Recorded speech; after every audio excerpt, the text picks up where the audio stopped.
Hello everyone, welcome back to my mini blog. তো আশা করি তোমরা সবাই খুব ভালো আছো। এদিকে আমিও খুব ভালো আছি। তো আজ হলো সোমবার। তো সোমবারের ভিডিওটা আজকে আমি আপলোড করব।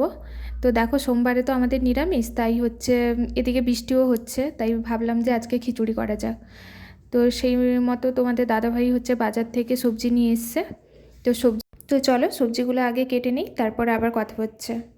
তো দেখো, আমার সবজি কেটে কিন্তু খিচুড়ি রান্নাও কমপ্লিট হয়ে গেছে। আমি কিন্তু এই খিচুড়িটাই রান্না করেছি, আর বাকি যে সবজিগুলো দেখছো ওগুলো কিন্তু পাশের কোয়ার্টারের একজন আন্টি দিয়েছে। তো তারা তো বিহারি, তো বললো যে ডালের কোনো একটা রেসিপি হবে, আর এদিকে হচ্ছে ভাজা রয়েছে বেগুনি, আর হচ্ছে আলু ভাজা রয়েছে। এটা যেহেতু আমার প্রথম ব্লগ, তো জানি না কেমন হবে। তো যেমনই হোক, খারাপ হোক ভালো হোক, তো যেমনই হোক, যেমন তোমাদের লাগে তো ওটাই কমেন্ট করে জানাবে। ভালো লাগলেও জানাবে, খারাপ লাগলেও জানাবে। তো এদিকে দেখো, অ্যালেক্সেরও খাওয়া দাওয়া শুরু হয়ে গেছে।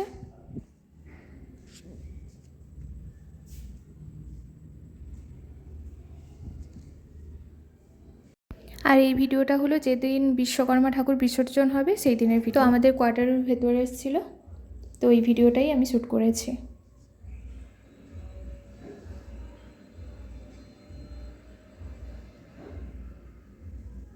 এই দেখো, এখানে সন্ধ্যের টাইমের ভিউটা জাস্ট আর পাহাড়ের গায়ে যখন সূর্য অস্ত যায় সেই ভিউটা দেখতে কিন্তু দারুণ লাগে। আর এদিকে দেখো, ওই যে দূরে কারখানাগুলো দেখা যাচ্ছে।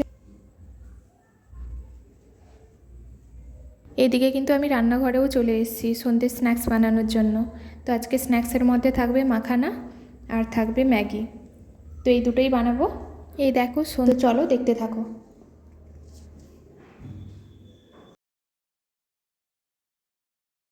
তো চলো মাখানাটাকে আগে বাটার দিয়ে ভেজে নিই, তারপরে অল্প চাট মশলা দিয়ে তারপরে নামিয়ে নেব।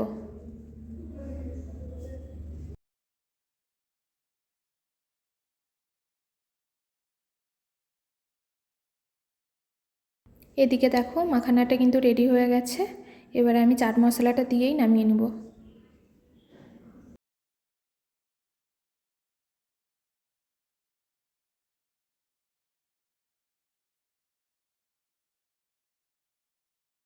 পরেই আমি ম্যাগি বসিয়ে দিয়েছি, ম্যাগিটাও প্রায় রেডি হয়ে গেছে।